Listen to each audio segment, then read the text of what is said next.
हम्म. काय आज? सुशीला ओके. नाश्त्याला सुशीला. आज पाऊस जास्त आहे त्याच्यामुळं मग श्रेया दृश्यूचा फोन आलता आता स्कूलला आज मी येणार नाही म्हणून. आता श्रेयालाही चान्स भेटला, मी पण जाणार आहे. ती उशिरा उठली, आता स्वयंपाकाची गडबड नाही त्याच्यामुळं मग नाश्त्याला सुशीला. सुशिला सुशिला हा प्रकार ना मुरमुऱ्यापासून तयार केला जातो.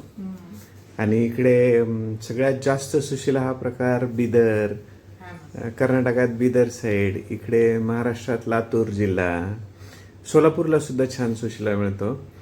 आणि सुशिला हा कसा मुरमुरे भिजवायचे आणि त्याला पोह्यासारखंच बनवायचं, पण सुशिला हा वेगळा प्रकार आहे. थोडासा टेस्ट भारी येते सुशिलामध्ये. यासोबत लिंबू आणि दही तर असल्यावरच खूपच छान लागतं हे. आता आवडणी म्हटल्यासारखं खूप छान लागतो सुशीला. म्हणजे अगदी पोह्याचीच पद्धत आहे. पोह्याला जे जे साहित्य लागते ना तेच सुशिलाला सुद्धा लागते. पोह्याने ॲसिडिटी वगैरे होते, त्याच्यामुळं थोडंसं जरा चेंज म्हणून हे तुम्ही नक्कीच करून बघा, खूप छान लागतो. आता इकडं तयारी पण करून घेतली मी, सगळी कट करून घेतले, कांदा, मिरची, कढीपत्ता. आता सगळ्यात अगोदर तेल गरम झाल्याच्या नंतर मी शेंगदाणे आणि डाळवा फुटाणे फ्राय करून घेतले.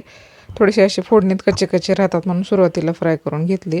लगेच आता जिरे, मोहरी, नंतर उभा चिरून घेतला कांदा, तो सुद्धा छान तेलात फ्राय करून घेतला.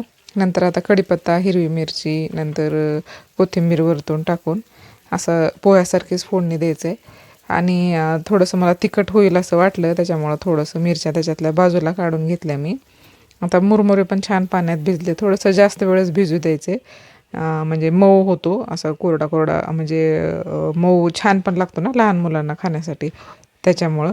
आणि थोडीशी हळद टाकली, थोडंसं मीठ, जास्त पण हळद टाकायचं नाही, जास्त हळद तेवढा अति कलर छान लागत नाही, म्हणजे टेस्टला पण तेवढं छान येत नाही, म्हणून अगदी कलर यासारखीच हळद टाकायचं आहे.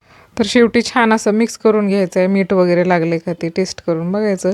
असा लवकर होणारा नाश्ता आज आमचा होता.